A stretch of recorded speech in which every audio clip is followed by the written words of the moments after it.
महाकाल शिव की महिमा अपरंपार है। उन्हें प्रसन्न करने के लिए किसी खास प्रयास या पूजा पाठ की जरूरत नहीं होती, बल्कि सच्ची श्रद्धा और पूरे मन से किया गया प्रयास आपको भोलेनाथ की कृपा का पात्र बना सकता है। शायद यही वजह है कि अपने भक्तों के लिए महाकाल ने काल तक को भस्म कर दिया था।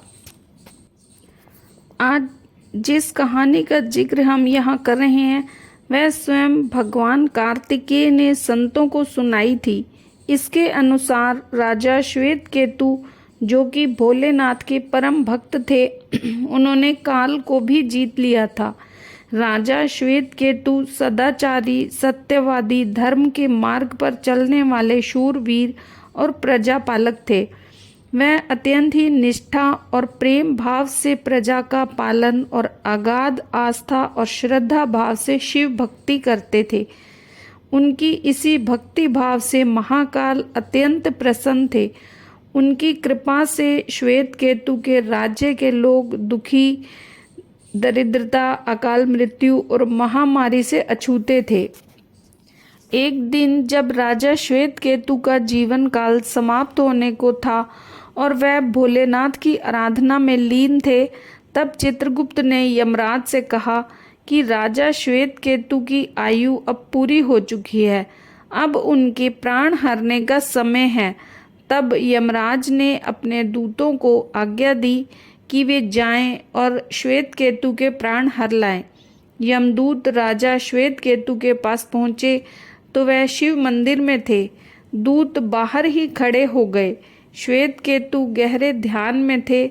बहुत देर हो गई, न तो श्वेतकेतु का ध्यान टूटा और न ही ये दूत हिले। दूत बिना अपना काम किए खड़े रहे। जब वे वापस नहीं पहुँचे तो यमराज ने विलंब होते देखा और काल दंड संभाला और खुद चल पड़े। दूतों के आने में देरी होने के चलते यमराज स्वयं ही राजा श्वेतकेतु के प्राण हरने पहुँचे, लेकिन वहां उन्होंने देखा कि वह तो महादेव की साधना में लीन है। अब तो वह सोच में पड़ गए कि इसके प्राण कैसे हरें। उन्होंने सोचा कि ये अभी पूरी तरह शिव पूजा में डूबा है। इस स्थिति में शिव पूजा का उल्लंघन नहीं किया जा सकता। तब वह बाहर ही खड़े हो गए। उधर जैसे ही काल को इसकी सूचना मिली तो उन्होंने तलवार निकाली और शिव मंदिर में जा घुसे। काल ने देखा कि राजा श्वेतकेतु अभी भी भगवान शिवलिंग के लिंग स्वरूप के सामने बैठे ध्यान मग्न हैं। वह झपटकर आगे बढ़ा और जैसे ही उसने राजा श्वेतकेतु का सिर काटने के लिए तलवार उठाई, शिव ने अपना तीसरा नेत्र खोलकर काल की ओर देखा। भोलेनाथ का तीसरा नेत्र खुलते ही काल वहीं राजा श्वेतकेतु के सामने जलकर भस्म हो गया। थोड़ी देर बाद जब राजा श्वेतकेतु का ध्यान टूटा, उन्होंने अपनी आंखें खोली तो राख में बदल चुके काल को देखा। उन्हें चिंता हुई कि यह कौन है और क्या है। श्वेतकेतु ने भगवान शिव से पूछा, हे भोलेनाथ, ये किसकी राख है? इसे किसने और क्यों जलाया? तब भोलेनाथ ने बताया कि यह काल था जो तुम्हारे प्राण हरने आया था। राजा श्वेतकेतु ने कहा कि हे महाकाल, यह तो आपकी ही आज्ञा से तीनों लोकों में विचरता है, लोक को नियंत्रण में रखता है। इसी के भय से तो लोग पुण्य कार्य करते हैं। आप इन्हें अतिशीघ्र जीवन दान दे दें। शिव की कृपा से काल जी उठा और उसने उठते ही श्वेतकेतु को अपने गले से लगाकर बोला, राजा, तुम जैसा तो तीनों लोक में कोई नहीं है। तुमने तो अजय काल को भी जीत लिया।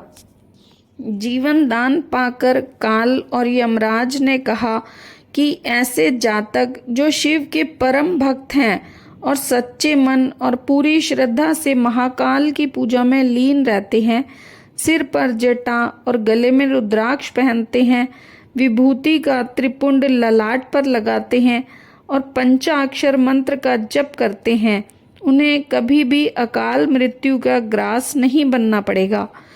कथा के अनुसार इस आशीर्वाद के बाद श्वेतकेतु ने लंबे समय तक राज किया और फिर महाकाल की कृपा पाकर उनमें ही विलीन हो गए। तो फ्रेंड्स, ये थी शिव भक्त की कहानी। अगर आपको पसंद आए तो इसे लाइक करें और चैनल को सब्सक्राइब करें।